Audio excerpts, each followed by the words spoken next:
This week, we passed the 6-month mark since Russia invaded Ukraine, and there's no end in sight. Russia and Ukraine have stepped up attacks. This week, Putin ordered a goal of increasing the size of the Russian army by 137,000, bringing its armed forces up to 1.15 million.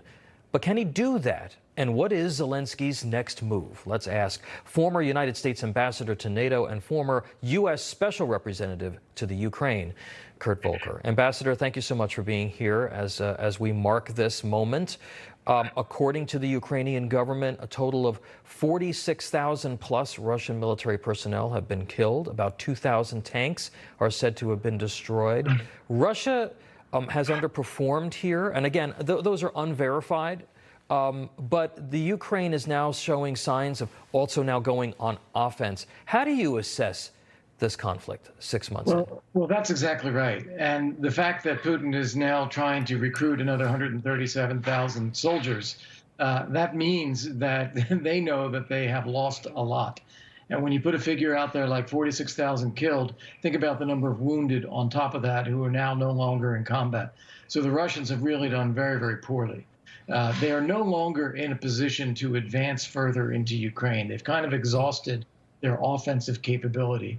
And that's allowing the Ukrainians to use some of these precision-guided long-range artillery that we've provided in order to hit the Russian logistics. They're taking out ammunition, fuel, food. It's going to be very hard for the Russians to sustain their forces as far into the field as they are, especially in the winter. Ambassador, do you think that Putin at this point, given population declines, given poor morale, do you think that Putin can actually meet that goal without conscripting men in Crimea or occupied areas of Ukraine?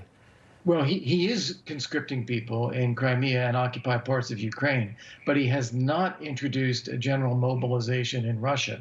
And I think if he is avoiding doing that because he knows it would be very unpopular and would create political instability back home. So they've done things like going to prisons and trying to get prisoners to volunteer. They've gone to the non-Russian regions of Russia in order to get people from there. But they're getting more and more desperate to try to fill the forces. And even if they do get numbers, these will not be trained recruits. These will be green people just starting out. Both sides kind of need a breakthrough here, it seems. Probably Ukraine more than Russia, but a stalemate situation kind of impacts both of them. Do you believe that Ukraine will launch an offensive here in the early fall? And obviously, as we get closer to the winter, things get very problematic in trying to mobilize military forces there. Yeah. So first off, I think Ukraine already has launched an offensive. It just doesn't look like the Russian offensive.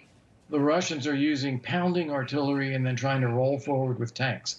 That's not what the Ukrainians are doing. The Ukrainians are being much smarter, more precise, more surgical, if you will. They're going after Russia's ability to supply and sustain its forces, taking out bridges, taking out roads, taking out rail lines, taking out ammunition depots. And this is going to make it increasingly difficult for the Russian forces to stay in the field. And then when the winter comes in, the Ukrainians are on their home turf. They'll have supplies, they'll have logistics. The Russians are overextended. I want to ask you about that Zaporizhia nuclear power plant. We had 25 non-proliferation experts who served in both Republican and Democrat administrations. They've now sent a letter to Biden saying you have to get the IAEA in there. Your thoughts on the danger and what should be done to try and safeguard the whole region from the misuse of that facility? Well, first off, what the Russians are doing is incredibly reckless.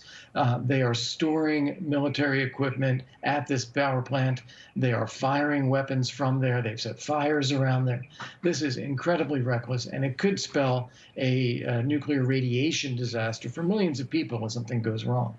The whole reason this is an issue is because Russian forces are where they shouldn't be. They're occupying parts of Ukraine, including this part of Ukraine, where the power plant is. If they got out of there, the Ukrainians would secure it, they would protect it, they would get the right kind of technical experts in.